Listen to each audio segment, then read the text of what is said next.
Computers नहीं होते थे, we don't, that time people didn't have computers at their home. So क्या करते थे, आप जिसको भी अपना ऑपरेशन परफॉर्म करना है, जो भी वो क्या करते थे, अपने डेटा को एक पंच कार्ड में या कार्ड रीडर, पंच कार्ड्स होते हैं ना, उसमें अपने डेटा को ले जाते थे ऑपरेटर के पास।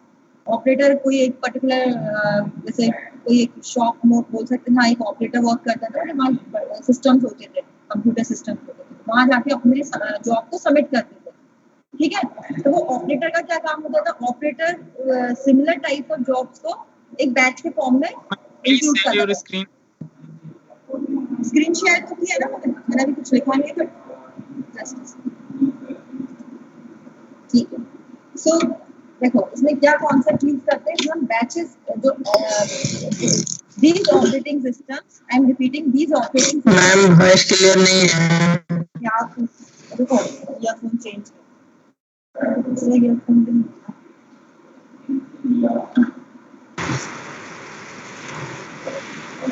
जस्ट अ सेकंड, ईयरफोन यार ये तो वर्क करते हैं ईयरफोन, ये नहीं वर्क कर रहा, मुझसे क्या कर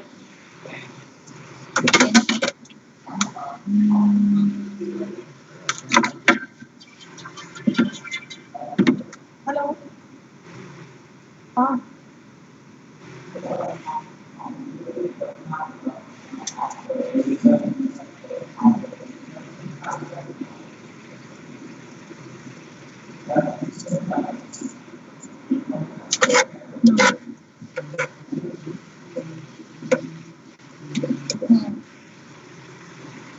ठीक है।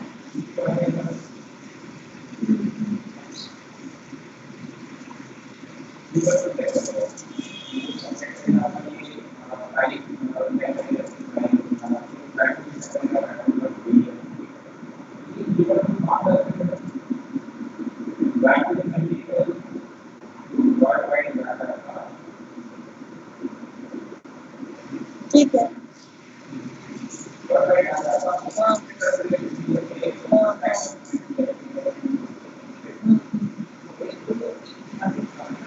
और नहीं मैंने मैम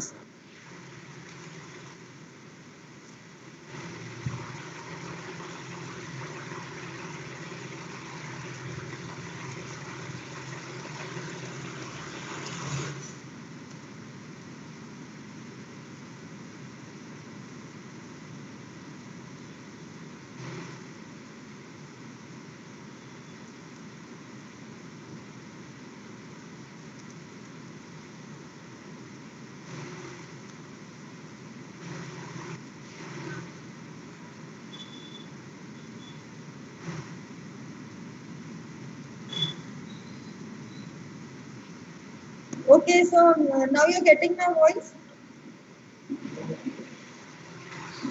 यार क्लास स्टार्ट नहीं होती, बताओ ना, वॉइस क्लियर है तो स्टार्ट करो।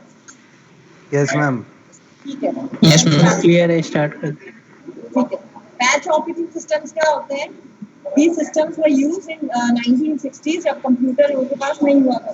क्या होता था कि you have to submit your job in a punch card, जो भी आपको काम करवाना है, जैसे कि कोई भी आपका जो आपको मतलब प्रोसेसिंग करवानी है, तो आप उसको क्या करते थे, अपने पूरे काम को, जो भी आपका जॉब से, उसको पंच कार्ड में आप ले जाते थे अपना डेटा, जो फ्लॉपी ड्राइव होती है ना, उस तरह के पंच कार्ड में आप अपना डेटा ले जाते थे। ठीक है, तो जाके ऑपरेटर को सबमिट कर देते थे, जिसके पास वो कंप्यूटर होता था उसको आप सबमिट करके आ जाते थे। रिजल्ट आपको नहीं पता, एक दिन में आएगा रिजल्ट, 2 डेज में आएगा, और आप 1 वीक और 1 मंथ, ठीक है, तब उसके पास टाइम होगा वो उसको एग्जीक्यूट करेगा। तो ऐसे क्या होता था, बहुत सारे जॉब्स जब ऑपरेटर के पास आते हैं तो वो क्या करता है, बैचेस फॉर्म करता है।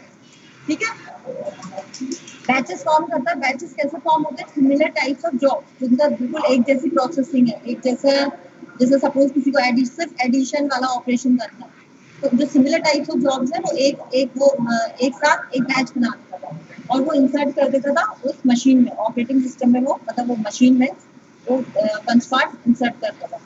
ठीक है, जो भी रिजल्ट आते थे, फिर आपको user have to go there to get there result.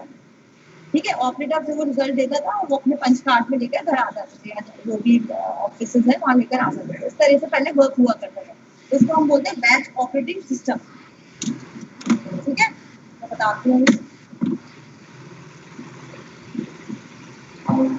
So in this we have job. In batch operating system we have jobs. Jobs क्या होते हैं? We have jobs. So jobs means a program. Please mute yourself. All of you, please mute yourself. ठीक है. A program plus input data. जो भी इस programme को input data देना, ठीक है, वो. Then control instructions. Control instruction का मतलब क्या होता है कि उस पर क्या ऑपरेशन परफॉर्म करना है. ये तीनों चीजें मिलकर बनाती है एक जॉब. ठीक है. तो आप जब ऑपरेटर को अपना डेटा देते हो, जॉब देते हो, सबमिट करते हो, तो आपको you have to inform. Suppose you have written a program of multiplication of two matrices. तो ये आपका प्रोग्राम हो गया. इनपुट डेटा क्या है आपको बताना पड़ेगा कि इनपुट डेटा हमारा ये 3x3 की मैट्रिक्स ये है. कंट्रोल इंस्ट्रक्शंस क्या है कि we have to perform multiplication. तो ये तीनों चीजें मिलकर बनाती है एक जॉब. ठीक है. जब भी यूजर अपना जॉब सबमिट करता है तो ये तीनों इंफॉर्मेशन वो कंप्लीटली लेता है ऑपरेटर को यूज करने के लिए. ठीक है. Now what user has to do. Ma'am आपकी वॉइस में बहुत ज्यादा डिस्टरबेंस आ रहा है. आप लोग म्यूट करिए please. Mute yourself all of you. रुकिए मैं इससे बोलूँ.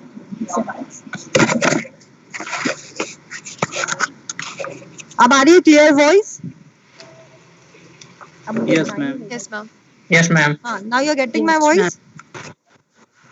Yes, ma'am. Hello. Yes, ma'am. Yes, ma'am, we can hear you. हाँ या. So आप लोग प्लीज म्यूट रखिए, बहुत डिस्टरबेंस हो रहा है ना. तो what user has to do. User suppose user wants to perform some operation.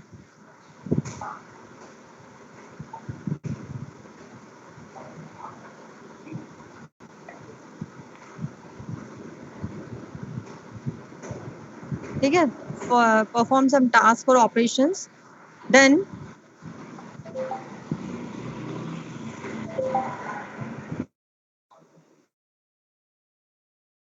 has to prepare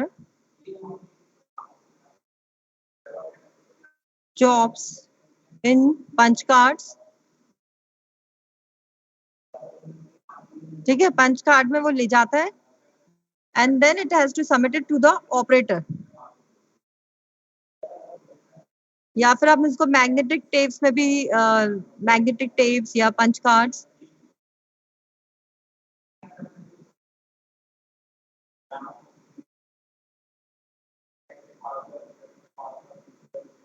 And submit it to the operator.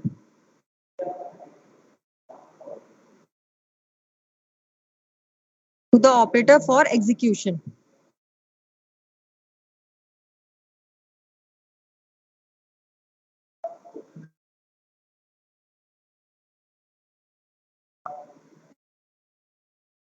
Now what operator does? Operator क्या करता था? Operator makes batches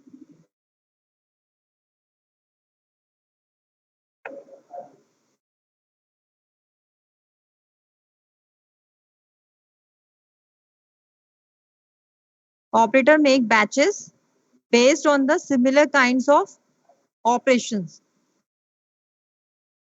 ठीक है. जो similar kinds of operation है उसके accordingly वो batches बनाता था.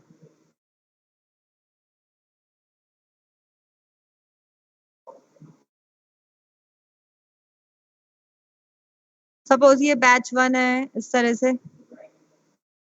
इसमें कुछ जॉब्स हैं आपके जैसे 2, 5, batch 2.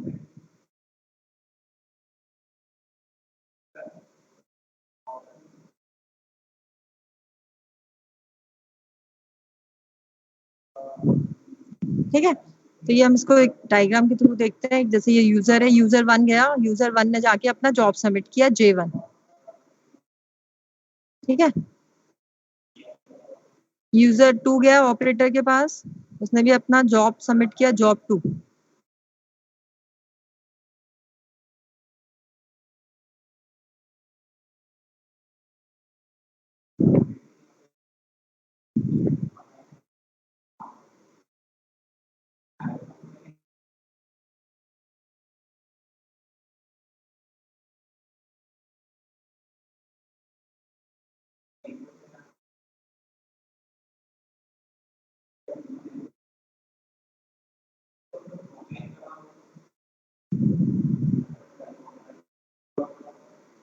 Are you getting my voice ना? Yes, ma'am. ठीक है. तो ये यूजर 1 ने अपना जॉब सबमिट किया, यूजर 2 ने, इस तरह से काफी सारे यूजर्स ने अपने जॉब सबमिट कर दिए एग्जीक्यूशन के लिए. ठीक है. Now what this operator is a person. ठीक है. ये क्या करेगा ऑपरेटर, ये बैचेस बनाएगा. जैसे इसने सपोज एक फर्स्ट बैच बनाया, बैच 1, और इसने बैच 1 में कुछ जॉब्स रख दिए, J1, J3, J5 and J6. ये सिमिलर काइंड्स ऑफ जॉब्स होंगे, इसलिए उसने एक ही बैच में इनको इंक्लूड किया है. मतलब ये सारे जॉब्स एक साथ वो एग्जीक्यूट करेगा. पहले J1 एग्जीक्यूट होगा, फिर J3, J5 and J6. Suppose batch 2 में है J2, J4,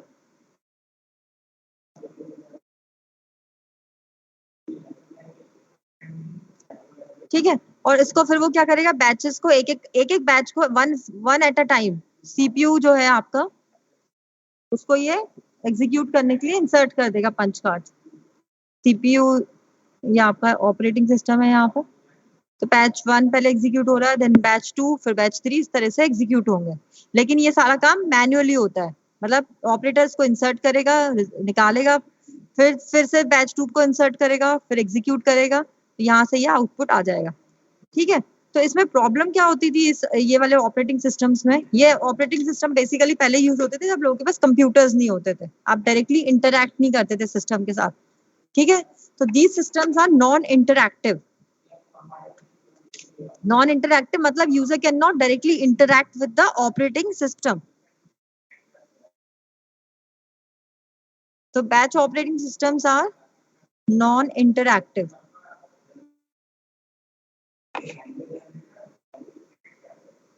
अब सेकेंड इसकी डिसएडवांटेज क्या है. इसमें जो आपका सीपीयू है, सीपीयू आइडल होता है. कैसे आइडल होता है, मतलब जब आपने बैच 1 को एग्जीक्यूट किया, ठीक है, तो ऑपरेटर पहले उसको इंसर्ट लोडिंग करेगा. मतलब पहले उस पूरी बैच 1 को लोड करेगा, फिर उसको अनलोड करेगा, इसके सेकंड बैच को लोड करेगा. तो ये जो काम मैन्युअली हो रहा है, तो इसके बीच में जो है टाइम काफी वेस्ट हो रहा है. सीपीयू आइडल बैठ रहा है ना. क्योंकि आप अपने सिस्टम में देखते हो तो हम जो यूज करते हैं सिस्टम, डायरेक्टली ऑपरेटिंग सिस्टम क्या करता है, एक जॉब को एग्जीक्यूट किया, सेकंड, थर्ड, फोर्थ, वो ऑटोमेटिक करता जाता है. यहाँ कुछ मैन्युअली नहीं हो रहा है.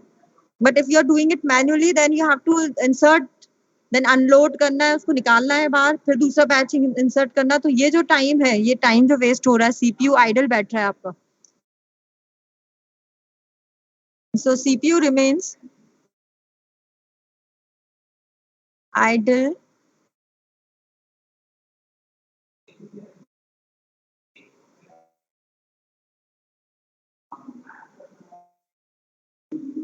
during loading,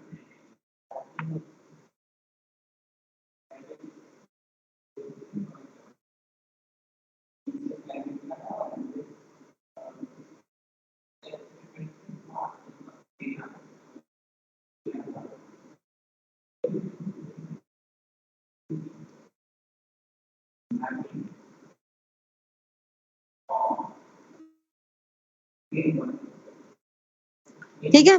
So these are the two disadvantages of this operating system. First one is non-interactive, and the CPU remains idle for some time when you are inserting or unloading the punch cards. Now what user has to do, user has to go to the operator to take its results. जो भी उसके results हैं वो punch card में लेकर आता है. So and get their इसमें क्या होता है, ऑफलाइन होता है बेसिकली, ऑनलाइन कुछ भी नहीं होता. आप अपना डेटा देकर आए, एग्जीक्यूट करवा के घर लेकर आए, तो आप ऑफलाइन जाओगे और डेटा लेकर आओगे. ठीक है. तो सम सिस्टम्स जो उस टाइम पे यूज होते थे, फोर्ट्रान, आईबीएम ने इसको डिजाइन किया था, design by IBM.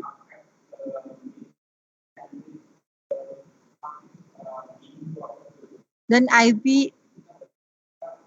IBSys 709X 1960s में ये यूज किया जाता था सिस्टम. ठीक है. तो this is all about batch operating system. समझ गए ना आप. सिमिलर काइंड्स ऑफ जॉब्स के बैचेस बनाए जाते हैं, और ऑफलाइन यूजर सबमिट करता है और ऑफलाइन इसको कलेक्ट करता है अपने डेटा को. Now we'll move on to those disadvantages that will be removed by next operating system, that is multi-programming operating system. Ma'am एक सेकंड जरा थोड़ा सा ऊपर दिखाएंगे स्लाइड। हाँ आप इसको देख लो, मैं एक आधे मिनट का ब्रेक ले रही हूँ, आप देख लीजिए, फिर हम नेक्स्ट डिस्कस करते हैं, ठीक है।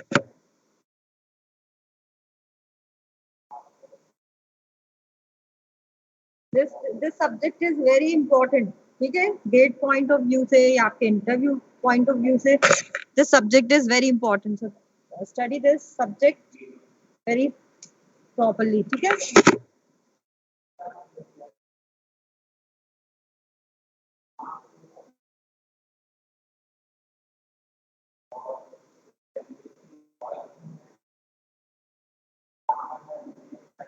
मैम पंच कार्ड क्या होता है?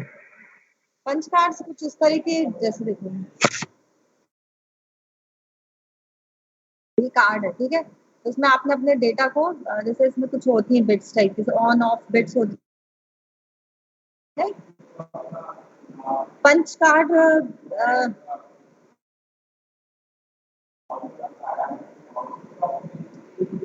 पंच कार्ड होता है जैसे फ्लॉपी ड्राइव है ना, जैसे आप कुछ ऑफलाइन लेके जाते हो, या तो पेपर में अपना लेके जाते हो, या कुछ पहले पंच कार्ड चलते थे, उसमें आप अपने डेटा को पंच करते थे। अब एग्जैक्टली तो मैं नहीं बता पा रही, रुक जाओ आप एक गूगल पे सर्च करते हैं पंच किस तरह का दिखता है, just a second.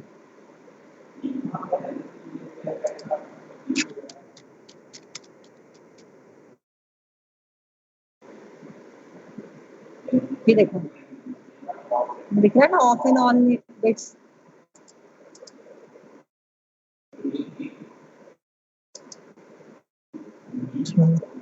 It is a piece of stiff paper that holds digital data, represented by the presence or absence of holes in predefined position. मतलब वो सिर्फ ऑन और ऑफ, जैसे ये होल्स बने हुए हैं, ऑन ऑफ की पोजीशन से दिखाते हैं। Punch cards were once common in data processing application, directly controlled automatic machinery.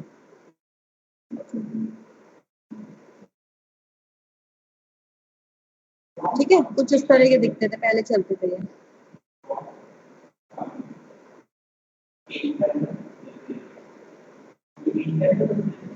ठीक है,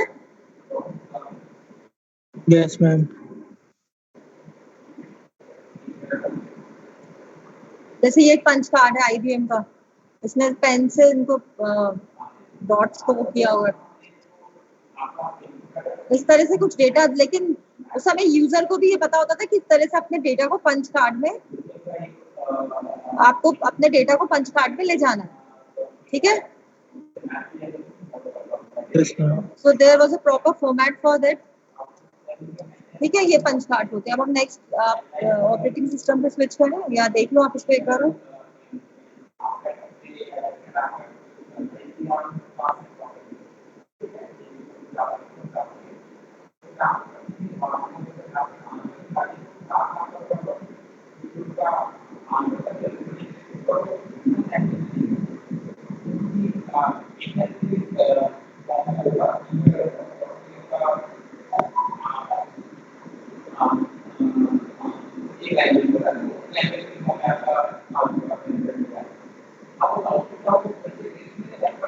नेक्स्ट है multi programming.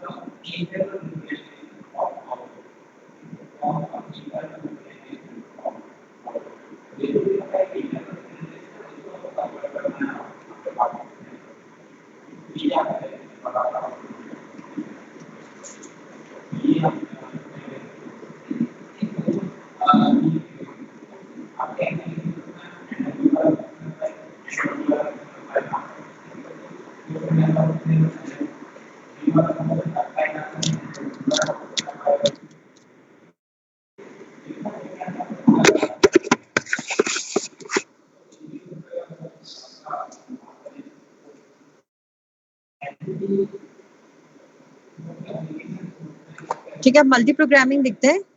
Suppose this is a CPU,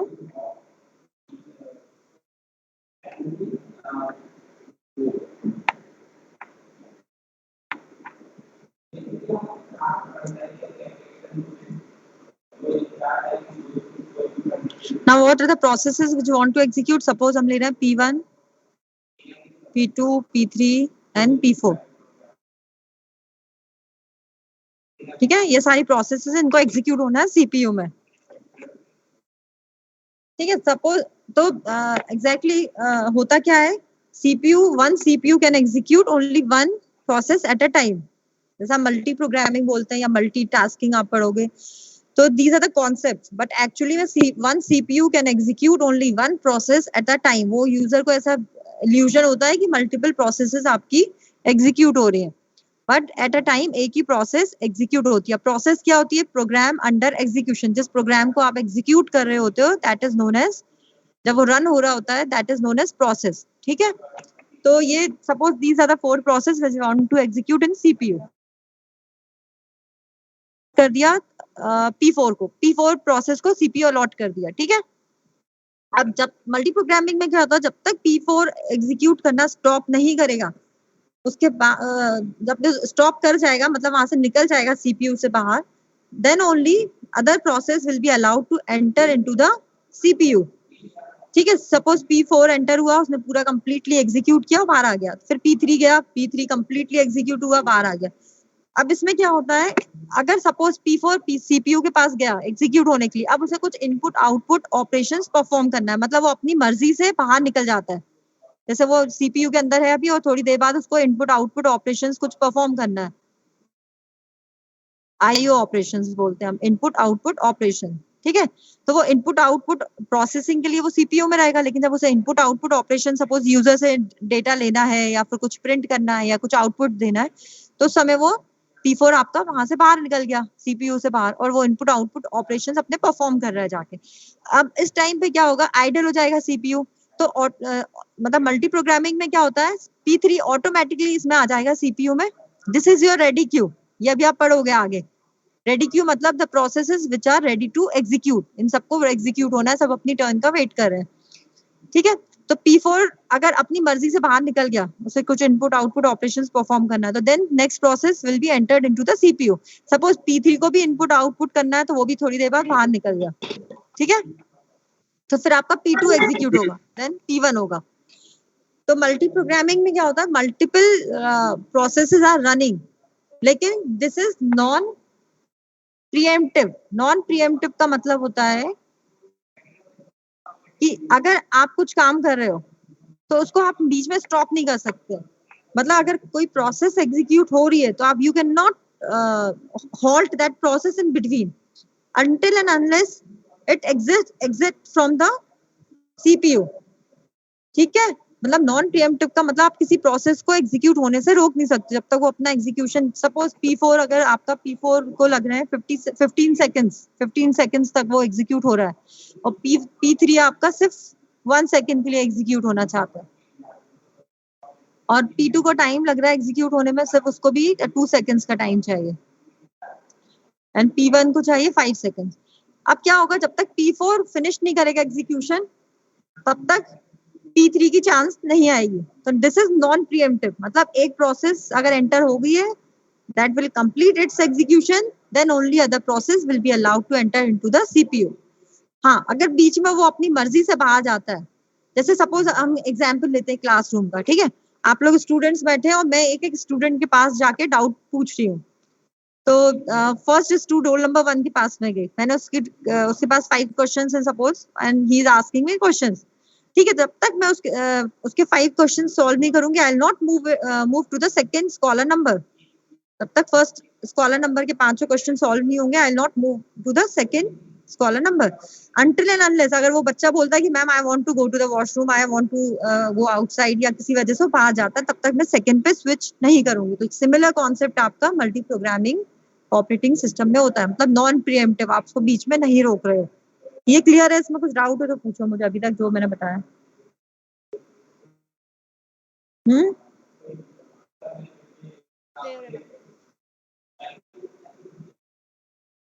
non preemptive का मतलब समझ गया? Yes, ma'am. Okay.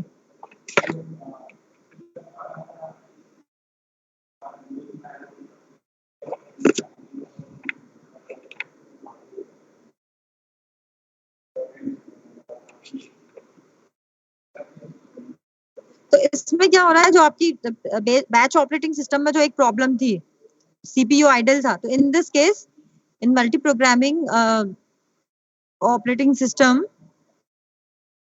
the CPU will not remain idle.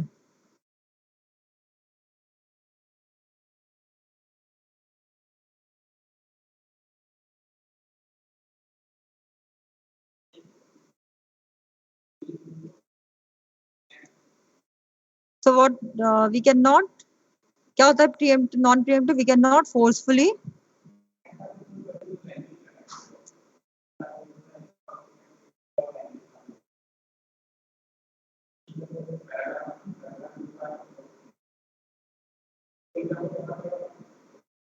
ठीक है।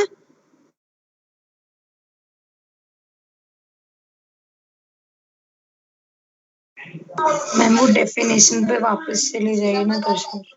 क्या बोल रहे हो बेटा? ये मैम नॉन प्रीएम्प्टिव की definition. non preemptive means we cannot forcefully remove any process from CPU. मतलब किसी भी कोई भी प्रोसेस अगर रन हो रही है सीपीयू में, उसको सीपीयू अलॉट हो चुका है, क्योंकि eight a time only one process can run by the CPU. CPU सिर्फ एक ही प्रोसेस को एग्जीक्यूट कर सकता है एट अ टाइम। एक सीपीयू तो एक ही प्रोसेस को एग्जीक्यूट करेगा, अगर दो सीपीयू है तो दो प्रोसेस को एग्जीक्यूट करेंगे, but we are talking about one CPU. तो नॉन प्रीएम्प्टिव का मतलब होता है कि अगर आपको जैसे सपोज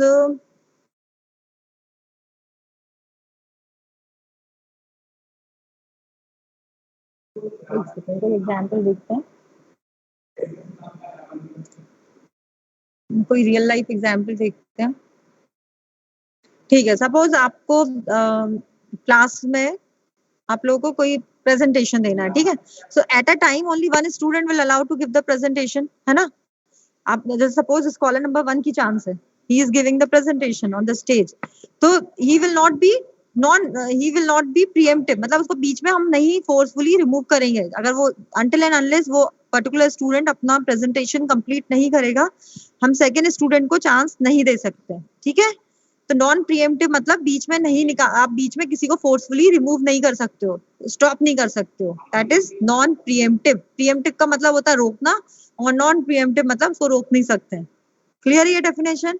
तो सिमिलरली कॉन्सेप्ट हम इसमें यूज कर रहे हैं कि सीपीयू अगर किसी प्रोसेस को मिल चुका है, तो आप उसको उस सीपीयू को उस प्रोसेस को सीपीयू से नहीं निकाल सकते हो अनटिल एंड अनलेस वो खुद ना निकल के बाहर चला जाए। ये होता है, ये क्लियर है? Yes ma'am. तो इसका डिसएडवांटेज क्या हुआ Yes, sir. कि अगर एक प्रोसेस आपकी बहुत बड़ी है, फर्स्ट प्रोसेस अगर बहुत लंबा टाइम ले रही है एग्जीक्यूट होने में, जैसे सपोज P4 वो आपने सीपीयू अलॉट कर दिया और 15 सेकंड्स तक वो एग्जीक्यूट हो रही है, तो बाकी जो प्रोसेस आपकी स्मॉल प्रोसेस है, they have to wait for a longer time. तो this is the disadvantage of multi programming operating system. तो दिस इज द एडवांटेज जो मैंने लिखा, ये एडवांटेज है कि सीपीयू आइडल नहीं रहता है। और डिसएडवांटेज क्या है?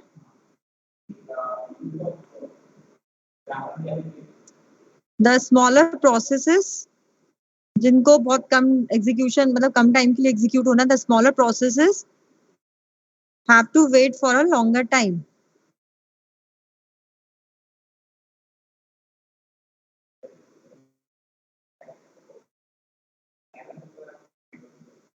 have to wait for longer time if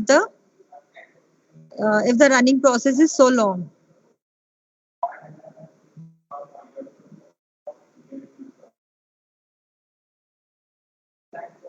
ठीक है, तो इसी चीज को हम बोलते हैं स्टारवेशन। आप आगे पढ़ोगे स्टारवेशन। स्टारवेशन का मतलब होता है, हिंदी में होता है भुखमरी, मतलब कि मतलब किसी चीज को बहुत देर तक वेट करना पड़ रहा है, ठीक है।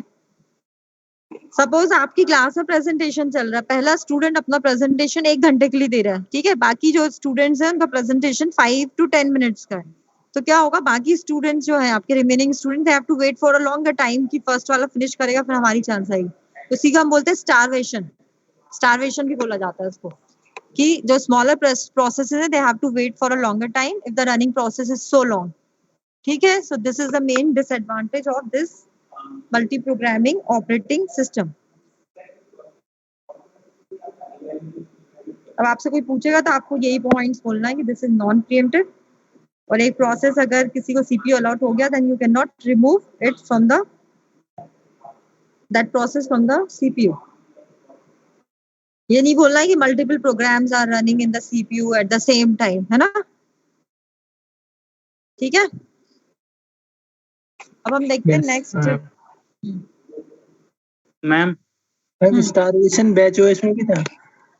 स्टारवेशन अभी पढ़ोगे आप डिटेल में जब मैं शेड्यूलिंग पढ़ाऊंगी, लेकिन स्टारवेशन का मीनिंग यही होता है कि कोई छोटी प्रोसेस बड़ी प्रोसेस के लिए वेट कर रही है, जब तक वो एग्जीक्यूट नहीं होगी हमारी टर्न नहीं आएगी, हमारी चांस नहीं आएगी, तो उसको स्टारवेशन बोला जाता है। वैसे हिंदी में भुखमरी बोलते हैं ना, कि काफी देर तक आप वेट कर रहे हो अपनी चांस का, ये होता है स्टारवेशन। पढ़ोगे आगे शेड्यूलिंग जब मैं पढ़ाऊंगी ना, तब स्टारवेशन हम पढ़ेंगे ये। मैम हम्म मैम प्रोसेस का खुद निकलने का क्या मतलब है मैम? देखो, खुद निकलने का मतलब है कि जब वो कंप्लीटली एग्जीक्यूट हो चुकी है, जैसे आपने कोई एक मैट्रिक्स मल्टीप्लिकेशन या 2 नंबर्स को ऐड करने का प्रोग्राम लिखा सी में, ठीक है? आपने 2 इनपुट लिए यूजर से और पूरे प्रोग्राम को आप रन कर रहे हो, आउटपुट आ रहा है आपका, ठीक है?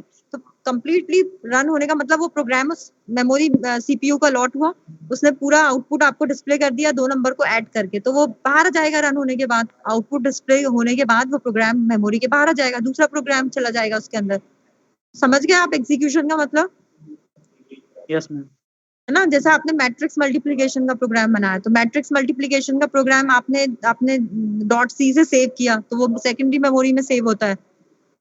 फिर आपने उसको कंपाइल किया, तब भी वो सेकेंडरी मेमोरी में रहता है। जैसे ही आपने उसको एग्जीक्यूट किया, तो वो रैम में आ जाता है, ठीक है? रैम में आता है, फिर वो एग्जीक्यूट होने के लिए सीपीयू के पास चला जाता है। एग्जीक्यूट कंप्लीटली एग्जीक्यूट हो जाएगा प्रोग्राम, तो वो सीपीयू से बाहर आ जाएगा, दूसरा प्रोग्राम एंटर करेगा। तो ये होता है कंप्लीटली एग्जीक्यूट होना।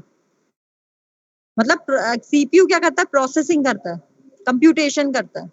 इनपुट आउटपुट ऑपरेशंस क्या होते हैं? वो अलग होते हैं। इनपुट आउटपुट ऑपरेशंस क्या हुआ? जैसे आपको 2 नंबर का एडिशन करना है, तो आप यूजर से इनपुट मांगोगे, थोड़ी देर के लिए वो क्या होगा? सीपीयू से बाहर आ जाएगा प्रोग्राम, है ना? सीपीयू को फ्री कर देगा, मतलब क्योंकि प्रोसेसिंग नहीं हो रही, आप यूजर से वेट कर रहे हो कि वो इनपुट देगा। जैसे यूजर ने 2 नंबर एंटर किए, अब प्रोसेसिंग होगी। जैसे यूजर ने एंटर किया 2 4 8, इनका एडिशन करना है, ठीक है? ये 3 इनपुट यूजर ने एबीसी की वैल्यू एंटर की, अब क्या होगी? प्रोसेसिंग होगी 2 + 4 + 8। तो ये जो प्रोसेसिंग है, ये कंप्यूटेशन है, this is performed by CPU. CPU सिर्फ कंप्यूटेशन करता है, प्रोसेसिंग करता है, ठीक है? इसका जो आउटपुट आएगा 14, तो ये भी आपका क्या हो गया? आउटपुट है।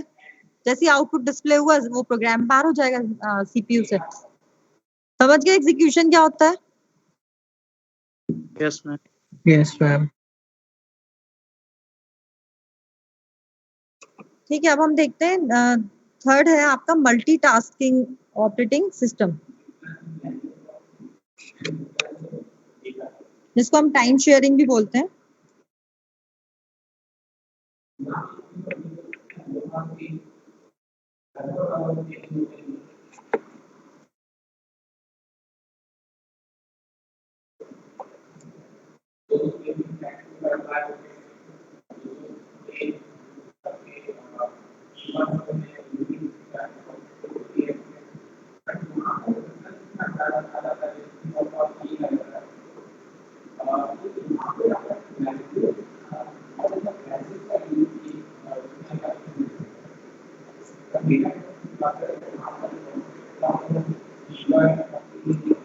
टाइम शेयरिंग ऑपरेटिंग सिस्टम भी बोलते हैं, ठीक है? So these are the processes which are ready to execute. तो ये मेन मेमोरी में आपकी प्रोसेसेस हैं।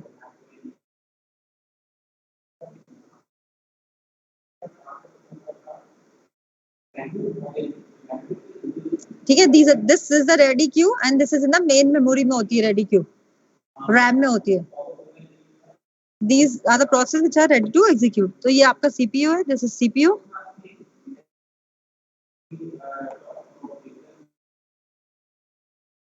अब टाइम शेयरिंग ऑपरेटिंग सिस्टम या मल्टीटास्किंग में बेसिकली क्या होता है? जैसे आप मल्टी प्रोग्रामिंग जो आपने प्रीवियसली पढ़ा, उसका डिसएडवांटेज क्या था? कि स्टारवेशन की प्रॉब्लम हो सकती थी, है ना? क्योंकि एक ये मेन डिसएडवांटेज थी। तो अब क्या होगा? हम टाइम मल्टीटास्किंग या टाइम शेयरिंग, जैसे as the name suggest time sharing, तो हम इक्वल अमाउंट ऑफ टाइम सारे प्रोसेसेस को देंगे, और जैसे ही उसका टाइम अप होगा, उसको बीच में हॉल्ट कर देंगे, रोक देंगे उस प्रोसेस को। सपोज हमने क्या किया है कि हमने 2 सेकेंड्स का सबको टाइम दिया है, सबको 2 सेकेंड्स के लिए एग्जीक्यूट होना है।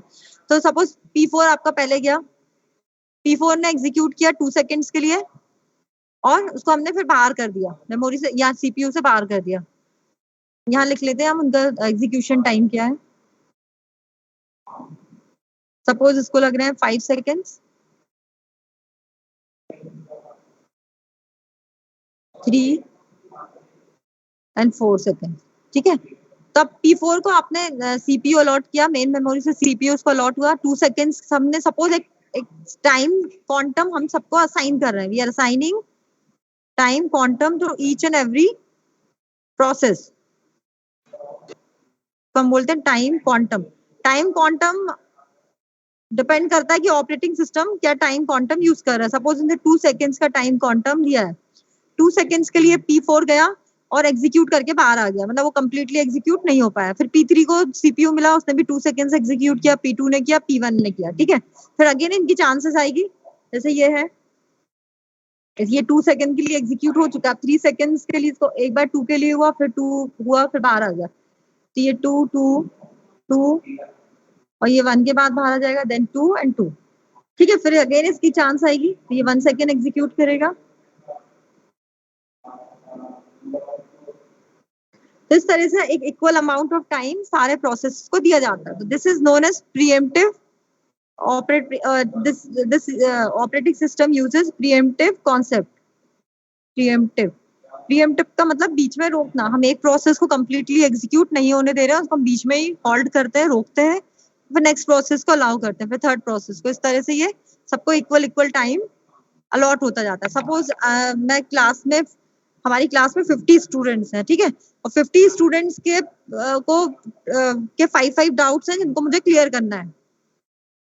या तो मैं मल्टी प्रोग्रामिंग यूज कर सकती हूँ, एक स्टूडेंट के पास गई, उसके 5 क्वेश्चन सॉल्व किए, देन सेकंड स्टूडेंट के पास 5 क्वेश्चन। इस तरह से जो लास्ट रोल नंबर है उसको तो बहुत लंबा वेट करना पड़ेगा, वेटिंग टाइम उसका बहुत ज्यादा बढ़ जाएगा, है ना। क्लियर है ना मल्टी प्रोग्रामिंग अगर मैं यूज कर रही हूँ। ठीक है, सबके 5 क्वेश्चन मुझे सॉल्व करना है, डाउट्स क्लियर करना है, तो फिर मैं क्या करूंगी, मल्टीटास्किंग यूज कर सकती हूँ। सबको मैं सिर्फ 2 क्वेश्चन सबके सॉल्व करूंगी। पहले रोल नंबर के पास गए, 2 क्वेश्चन ऐसे करके सबके सॉल्व किया, फिर सेकंड राउंड में, फिर थर्ड राउंड में। तो इससे क्या होगा, किसी को भी वेट नहीं करना पड़ेगा बहुत लॉन्गर टाइम के लिए। तो this is the concept of multitasking, या इसको हम बोलते हैं टाइम शेयरिंग। एक टाइम क्वांटम अलॉट किया जाता है और प्रीएम्प्टिव होता है, बीच में ही एक प्रोसेस को एग्जीक्यूट हो रही होती है, हम बीच में इसको बाहर कर देते हैं सीपीयू के बाहर, और फिर दूसरी प्रोसेस को सीपीयू अलॉट कर देते हैं।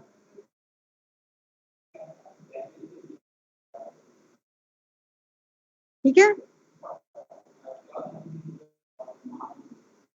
तो ये जो आप यूज करते हो अपने, जैसे आप कंप्यूटर में यूज करते हो मल्टीटास्किंग, जैसे आपने म्यूजिक चलाया, ठीक है, आप म्यूजिक पे सॉन्ग सुन रहे हो, आप कुछ वर्ड में टाइप भी कर रहे हो, और कुछ आप और भी एप्लीकेशंस ओपन करके बैठे हो, बीच बीच में सारी एप्लीकेशंस आप रन कर रहे हो, गाने भी चल रहे हैं, सब कुछ चल रहा है। ठीक है, तो अब जो अपने ऑपरेटिंग सिस्टम में जो कॉन्सेप्ट यूज होता है वो मल्टीटास्किंग का ही कॉन्सेप्ट यूज होता है, लेकिन इट अकर्स सो फ्रिक्वेंटली कि यू कैन नॉट मतलब ऑब्जर्व भी नहीं कर पाते हो कि इस तरह से टाइम शेयरिंग हो रही है। मतलब इतना फ्रिक्वेंटली, इतना फास्ट होता है कि आप ऑब्जर्व भी नहीं कर पाते हो किस तरह, क्योंकि eight a time only one process can run.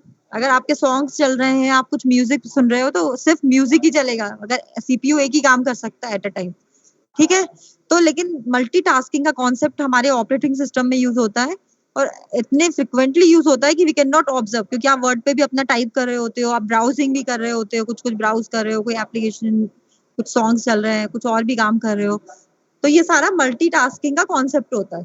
ठीक है, इतनी जल्दी जल्दी प्रोसेस एक दूसरे से करती है कि आप वो वेटिंग टाइम आपका कुछ होता ही नहीं, आपको पता ही नहीं लगता कि वेट भी कर रहे हो आप, कुछ बहुत नैनो सेकंड्स के लिए आपको वेट करना पड़ रहा है, इतने फ्रिक्वेंटली वो स्विचिंग करता है, कॉन्टेक्स्ट स्विचिंग बोलते हैं, आगे हम पढ़ेंगे।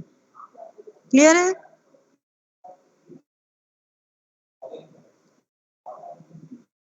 नहीं, लेकिन आपको ये डेफिनेशन नहीं बोलनी multiple task are executing at the same time simultaneously, ये ऐसा कुछ नहीं होता है ना।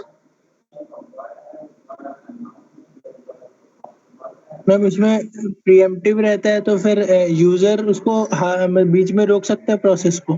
हाँ, वो रोकेगा ना। एक प्रोसेस देखो गई अंदर, उसका सिर्फ 2 सेकंड का टाइम मिला है, उसको हम राउंड रॉबिन भी मतलब राउंड रॉबिन जब हम पढ़ेंगे शेड्यूलिंग में, तो राउंड रॉबिन का मतलब सबकी थोड़ी थोड़ी देर के लिए चांस आ रही है। 2 सेकंड के लिए फर्स्ट या कुछ भी जो भी है, जो भी सेट किया है ऑपरेटिंग सिस्टम ने कॉन्सेप्ट, हो सकता है उसने 1 नैनो सेकंड यूज किया है या और जो भी टाइम सेट किया, तो एक पर्टिकुलर टाइम क्वांटम के लिए उस पर्टिकुलर प्रोसेस को सीपीयू अलॉट होता है। फिर उसको उस ऑपरेटिंग सिस्टम क्या करता है, उस प्रोसेस को बाहर कर देता है सीपीयू के, फिर दूसरी प्रोसेस को एंटर करवाता है, फिर तीसरी को, चौथी को, जितनी भी नंबर ऑफ प्रोसेसेस वेट कर रही हैं अपने टर्न के लिए, उन सबको वो एंटर करवाता है फ्रिक्वेंटली पर्टिकुलर टाइम क्वांटम के लिए। तो इसलिए हम इसको प्रीएम्प्टिव बोलते हैं। मतलब प्रीएम्प्टिव मतलब हम बीच में ही एक प्रोसेस को कंप्लीटली रन नहीं होने दे रहे हैं, उसको बीच में ही रोक रहे हैं। अब देखो P1 को पूरा उसने एग्जीक्यूट नहीं होने दिया, सिर्फ 2 सेकंड के लिए सीपीयू मिला था, है ना, पूरा कंप्लीटली एग्जीक्यूट नहीं हुआ, उसको बीच में ही प्रीएम्प्टिव कर दिया हमने, रोक दिया, फिर दूसरी प्रोसेस को दे दिया सीपीयू, यस मैम। है ना। तो इसमें भी आपका सीपीयू आइडल नहीं होता है, सीपीयू का यूटिलाइजेशन अच्छा होता है इसमें भी। मैम हम्म P1 प्रोसेस तो फिर मतलब 16 सेकंड के बाद कंप्लीट होगा। P1 प्रोसेस होगा 5 सेकंड्स के बाद कंप्लीट। मतलब उसको 3 बार सीपीयू अलॉट किया जाएगा, फर्स्ट टर्न में 2 सेकंड एग्जीक्यूट होगा, सेकंड फिर थर्ड, ठीक है। और ये सब मेंटेन किससे होता है कि कौन सी प्रोसेस कितनी देर के लिए हो रही है, उनकी डिटेल्स, क्योंकि कहीं ना कहीं तो उनका रिकॉर्ड मेंटेन करना पड़ेगा ना, आधा एग्जीक्यूट होकर बीच में छोड़ दिया। तो ये सब के लिए हम डिटेल में पढ़ेंगे आगे, शेड्यूलिंग जब पढ़ेंगे, जब हम पीसीबी देखेंगे, प्रोसेस कंट्रोल ब्लॉक, उस ब्लॉक में पूरी इन्फॉर्मेशन रहती है उस पर्टिकुलर प्रोसेस की, कितना एग्जीक्यूट हो चुका है, कितना क्या रिमेनिंग है, तो पूरी की पूरी डिटेल्स हर एक प्रोसेस की पीसीबी होती है, प्रोसेस कंट्रोल, वो सब आगे हम देखेंगे डिटेल में, आपके सिलेबस में है सब कुछ, ठीक है। अभी के लिए टाइप्स ऑफ ऑपरेटिंग सिस्टम में इतना सफिशिएंट है, जब हम आगे शेड्यूलिंग पढ़ेंगे तब हम वो सारी चीजें डिटेल में देखेंगे, ठीक है। Yes ma'am. मैम ये टाइम क्वांटम कैसे डिसाइड होता है?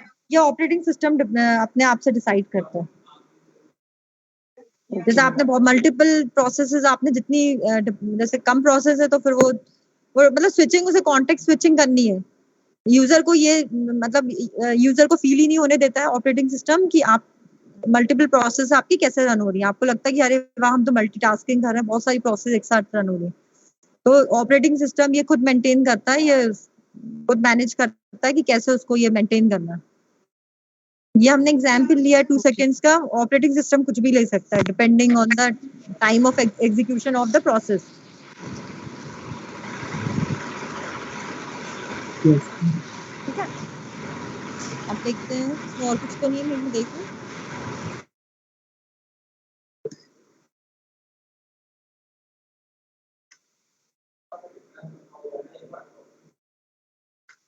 मैम हाँ बोलिए।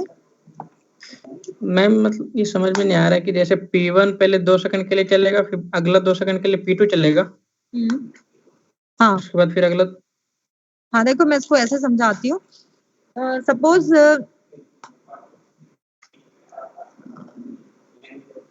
बताती हूँ।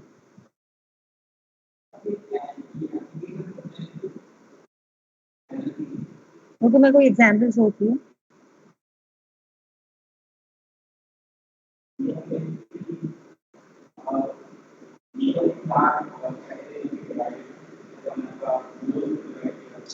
जैसे सपोज आपकी एग्जाम्पल मुझे अभी मिल नहीं रहा है, लेकिन एक एग्जाम्पल ले सकते हैं। सपोज आपके पास एक लैपटॉप, सपोज एक कंप्यूटर है, ठीक है, उसको 5 यूजर यूज करना चाहते हैं एक कंप्यूटर को, ठीक है। सो आप सपोज पहला यूजर जो है उसको हम इसको मिनट्स में मान लेते हैं या जैसे भी आपको करना है, उसको 5 मिनट के लिए यूज करना है, सेकंड को 10 मिनट के लिए, इसको 3 मिनट के लिए कंप्यूटर चाहिए, और उसको 4 मिनट्स के लिए अपना कुछ काम करना है, उसके लिए 4 मिनट्स के लिए कंप्यूटर यूज करना है। 4 यूजर है, ठीक है। तो क्या कर रहे हैं हम, या तो हम ये कर सकते हैं कि पहले यूजर, जैसे हम मल्टी प्रोग्रामिंग में करते थे, मल्टी प्रोग्रामिंग में क्या करते थे, हमने पहले यूजर को कंप्यूटर दे दिया सपोज, तो वो पूरा का पूरा अपना काम करेगा, फिर सेकंड की टर्न आएगी, फिर थर्ड की आएगी, फिर फोर्थ की आएगी। मल्टी प्रोग्रामिंग में ये कॉन्सेप्ट यूज होता था। हाँ, ये हो सकता है कि बीच में यूजर को कहीं जाना हो, उसे कुछ काम आ गया या उसका फोन बजने लगा तो फोन पे बात करते हुए बाहर चला गया, तो उस बीच में क्या होगा, P2 जाके बैठ जाएगा कंप्यूटर पे। तो दिस इज मल्टी प्रोग्रामिंग, जो हमने अभी पहले पढ़ा था, ठीक है। अब मल्टीटास्किंग में क्या होता है, जो हम अभी देख रहे हैं, इसमें क्या होता है, हम क्या कर रहे हैं, चारों यूजर को हम कुछ पर्टिकुलर स्लॉट दे रहे हैं, ठीक है, कि आपको सिर्फ जैसे इसको 5 मिनट के लिए चाहिए, तो हम इसको कह रहे हैं कि आप सिर्फ 1 मिनट के लिए यूज करो पहले, फिर ये 1 मिनट, ये 1 मिनट, 1 मिनट, 1 मिनट के लिए सबको मिलेगा। या 5 मिनट के लिए हम बोल रहे हैं कि 5 मिनट ये चलाएगा, फिर 5 मिनट ये, 5 मिनट ये, 5 मिनट ये। तो सबको हम एक इक्वल अमाउंट ऑफ टाइम दे रहे हैं, उस इक्वल अमाउंट में, क्योंकि किसी को वेट नहीं करना पड़ेगा। P4 को क्या करना पड़ेगा, अगर हम मल्टी प्रोग्रामिंग यूज करते हैं तो उसको अपनी टर्न के लिए बहुत लंबा वेट करना पड़ेगा। लेकिन अगर हम मल्टीटास्किंग कर रहे हैं तो सबकी टर्न फ्रिक्वेंटली आती जाएगी। समझ रहे हो ना? फ्रिक्वेंटली मतलब P1 ने पहले यूजर ने यूज किया कंप्यूटर, फिर दूसरा आया, तीसरा आया, चौथा आया, फिर से फर्स्ट को मिल गई टर्न, सेकंड को, तो सब अपने अपने ऑपरेशंस थोड़ा थोड़ा थोड़ा परफॉर्म कर सकते हैं। अभी भी डाउट है? तो सिमिलर कॉन्सेप्ट हम यूज मैम तो करते हैं प्रोसेस के लिए। ठीक है, जैसे आप अपने कंप्यूटर पे, ये आपकी प्रोसेस है। सपोज आप कुछ वेब ब्राउजिंग कर रहे हो, सर्फिंग कर रहे हो, P4 सर्फिंग कर रहा है, कुछ ढूंढ रहा है सर्फिंग करके गूगल पे, ठीक है। P3 में आप कुछ सॉन्ग्स चला रहे हो, मल्टीमीडिया में कुछ गाने सुन रहे हो, ठीक है। यहाँ आप कुछ पेंट ब्रश यूज कर रहे हो, यहाँ आप वर्ड पे कुछ लिख रहे हो, ठीक है। तो एक्चुअली में यही कॉन्सेप्ट मल्टीटास्किंग यूज करता है। आपका ऑपरेटिंग सिस्टम क्या करता है, P4 को कुछ सेकंड के लिए उसने, जैसे आपने वेब ब्राउजिंग की, तो आपने आपकी सीपीयू को वो पर्टिकुलर प्रोसेस रन होने लगी, तो बीच में वो इतनी फ्रिक्वेंटली चेंज करेगा, 2 सेकंड के लिए चलाएगा, फिर 2 सेकंड के लिए, 2 सेकंड के लिए, मतलब 2 सेकंड के लिए इसको मिल जाएगा सीपीयू, अगेन फिर इसको मिलेगा। इस तरह से सबकी चांस आती रहेगी। नहीं समझ रहे हो? क्योंकि सीपीयू तो एक ही एट अ टाइम एक ही प्रोसेस को मिल सकता है, लेकिन इतने frequently come equal amount of time के लिए सबको मिलता है कि सब किसी को लगता नहीं है कि हमें वेट करना पड़ रहा है। नहीं यस मैम, समझ तो रहे हो? मतलब P1 मैम समझ में आ गया मैम। हम्म। मतलब तो फिर P1 का जो स्टार्ट टाइम और इन टाइम है, उसका गैप 16 सेकंड हो जाएगा। देखो उसको तो वेट करना ही पड़ेगा। P4 को कितना वेट करना पड़ेगा, अगर इसके हिसाब से देखते हैं, 2 4 6 सेकंड्स वेट करेगा, ठीक है। यहाँ वो 6 सेकंड्स वेट कर रहा है P4 अपनी टर्न के लिए। कितना वेट कर रहा है, वेटिंग टाइम क्या है P4 का, 6 सेकंड्स, 6 ठीक सेकंड। है। अगर हम मल्टी प्रोग्रामिंग यूज करते तो कितना वेट करता, 5 10 15 18 सेकंड्स वेट करता। तो अब देखो कितना डिफरेंस हो गया। अभी यहाँ उसको सिर्फ 6 सेकंड्स वेट करना पड़ रहा है, लेकिन अगर हम पूरा एक एक को कंप्लीट करते हुए यहाँ तक पहुंचते तो ये 18 सेकंड्स वेट करता, है ना। तो yes ma'am. Equal amount of time के लिए सबको सीपीयू मिलता है। मैंने तो 2 सेकंड्स में लिया। ऑपरेटिंग सिस्टम इसको बहुत नैनो सेकंड्स, माइक बहुत उसमें मतलब आप ऑब्जर्व ही नहीं कर सकते हो कि चेंज हो रहा है, ठीक है। Yes ma'am. तो ये मल्टीटास्किंग का कॉन्सेप्ट है। इसको हम मल्टी प्रोग्रामिंग को, इसका एक और नाम है, हम इसको बोल सकते हैं मल्टीटास्क, नहीं मतलब this is also known as multitasking, is also known as multi programming operating system with round robin. इसका दूसरा नाम है with round robin. Round robin एक शेड्यूलिंग एल्गोरिथम होती है, हम बाद में देखेंगे वो जब वो टॉपिक पढ़ेंगे। तो इसका लेकिन दूसरा नाम है मल्टी प्रोग्रामिंग ही यूज हो रही है, लेकिन राउंड रॉबिन यूज कर रहे हैं। राउंड रॉबिन का मतलब हम सबको इक्वल टर्न दे रहे हैं एग्जीक्यूट होने के लिए, ठीक है। टाइम शेयरिंग भी बोलते हैं, मल्टीटास्किंग भी बोलते हैं, multi programming operating system with round robin भी इसको बोला जाता है।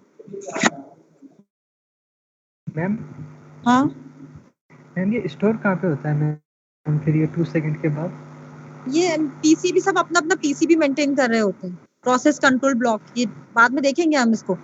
हर एक प्रोसेस का अपना पीसीबी होता है, अपनी डिटेल्स वो सारी उसके अंदर रखता है कि वो कितना एग्जीक्यूट हो चुका है, कितना उसका रिमेनिंग टाइम है, और भी जो भी डिटेल्स होती है उस प्रोसेस की सारी उसके अंदर रहती है डिटेल्स। तो पीसीबी में क्या क्या होता है हम आगे देखेंगे, जब हम वो टॉपिक पढ़ेंगे, शेड्यूलिंग पे जाएंगे तो प्रोसेसेस देखेंगे पहले हम डिटेल में, कैसे प्रोसेस की इंफॉर्मेशन सेव होती है, ठीक है। वो एक अलग टॉपिक है, तो वो हम डिटेल में बाद में देखना ही है वो हमें।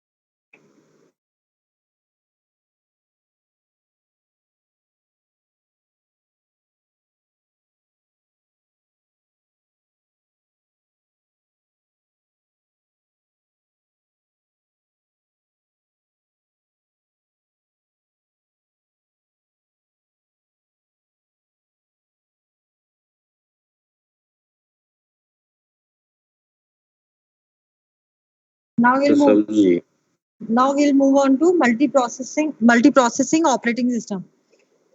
देखिए मल्टीप्रोसेसिंग मतलब मल्टीपल प्रोसेसर्स होना चाहिए ना। तो अभी तक हमने जो भी देखा है, मतलब ये जो मल्टी प्रोग्रामिंग और जो भी हमने देखा है, there was only one CPU. एक सीपीयू है और वो एक ही प्रोसेस को एग्जीक्यूट कर रहा है। लेकिन मल्टी प्रोसेसिंग का मतलब क्या है? We have multiple CPUs in our system. जैसे आप आजकल देखते हो कि लैपटॉप्स आते हैं, मल्टीपल कोर्स होते हैं उसमें, है ना। क्वाड कोर आता है, डुअल कोर आता है। तो क्या उसमें होता है, उसमें दो कोर्स एक साथ हैं, उसमें 4 सीपीयूज एक साथ प्रोसेसिंग, 4 सीपीयू एक साथ इंटीग्रेटेड है। तो क्या कर सकते हो आप? 4 प्रोसेसेस एट अ टाइम आप रन कर सकते हो। पैरेलल प्रोसेसिंग का जो कॉन्सेप्ट है कि एक साथ मल्टीपल प्रोसेस आपकी एग्जीक्यूट हो रही है, वो मल्टी प्रोसेसिंग में होती, ऑपरेटिंग सिस्टम में ही होती है, इसमें नहीं होती। मल्टीटास्किंग और जब मल्टी प्रोग्रामिंग हमने देखा है, ये ये सिर्फ एक इल्यूजन क्रिएट कर रहे हैं। There is only one CPU and they are creating an illusion to the user कि that multiple processes are running at the same time. But multi processing operating systems में क्या होता है? We have multiple processes in a single system, single computer we have multiple processors. ठीक है। Yes,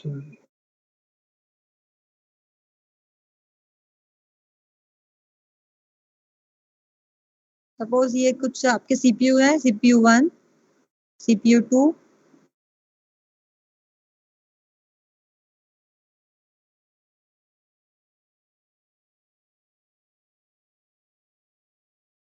अब आपकी कुछ प्रोसेस है, ठीक है। तो सपोज ये आपकी रनिंग जो रेडी क्यू है मेन मेमोरी में,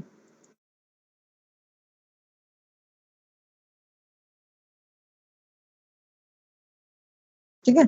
तो हम मल्टी प्रोसेसिंग में क्या करें? वी हैव अलॉटेड, हमने P1 को CPU 1 को दे दिया, P2 को हमने दे दिया।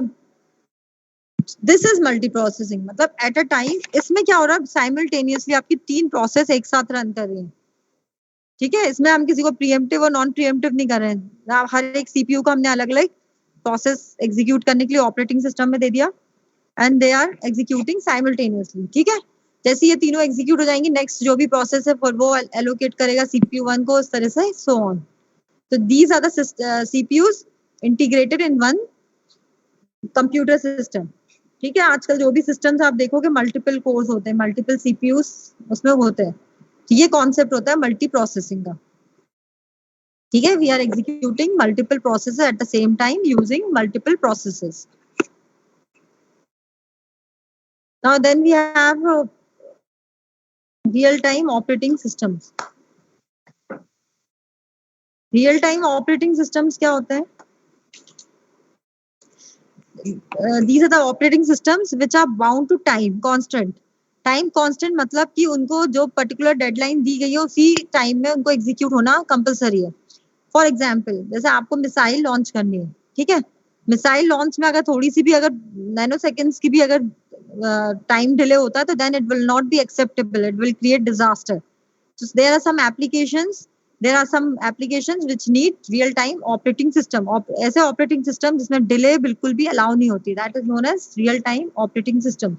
So there are two types, मैं पहले लिख देती हूँ इसकी definition.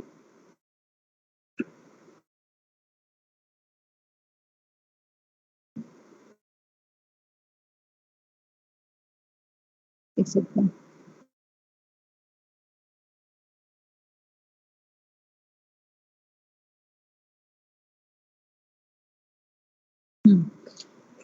Real time operating systems क्या है?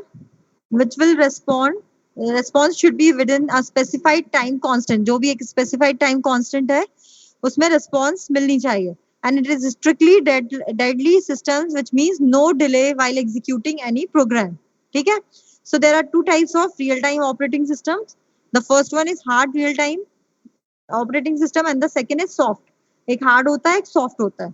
तो हार्ड में क्या होता है? आप बिल्कुल भी डिले को एक्सेप्ट नहीं कर सकते। सपोज आपने बोला कि 5 सेकेंड्स में या 5 मिली सेकेंड्स में ये मिसाइल लॉन्च होनी है, ये काम होना है, तो 5 मिली सेकेंड से जरा सा भी टाइम आपका, मतलब इससे ज्यादा एक मतलब बिल्कुल माइनर डिले भी एक्सेप्टेबल नहीं होगी, ठीक है। तो जैसे कि आपका सैटेलाइट सिस्टम्स है, मिसाइल लॉन्च करना है, रॉकेट है, ये सारा आपका हार्ड रियल टाइम सिस्टम्स के एग्जाम्पल है जिसमें जरा भी डिले एक्सेप्टेबल नहीं होती।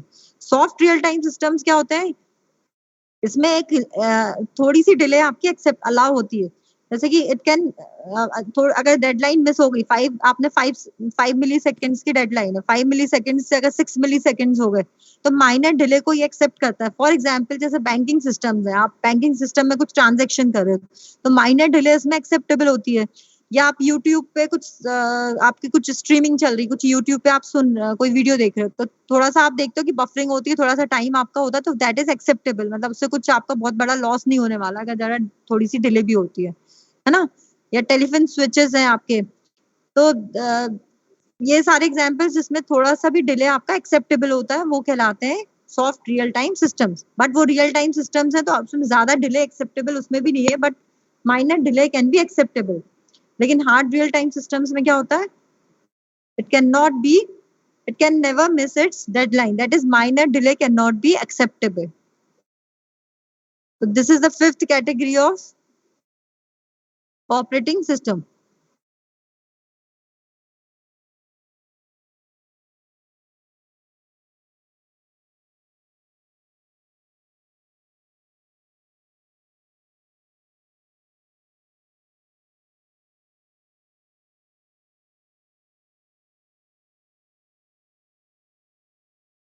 So these are strictly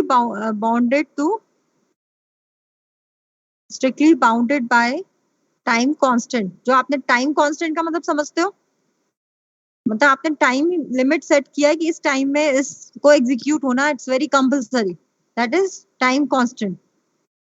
ठीक है, तो it is of two type, first one is hard real time system and the second is soft. तो इसमें minor delay can not be acceptable, not allow, minor delay not allow. Example है जैसे satellite system,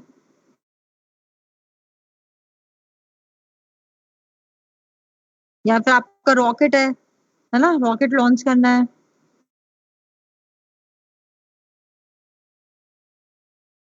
या फिर robot system है आपका। Soft real time systems होते हैं जिसमें minor delay can be acceptable, minor delay is allow. Example है जैसे यूट्यूब पे आप सॉन्ग सुनते हो, बैंकिंग सिस्टम है,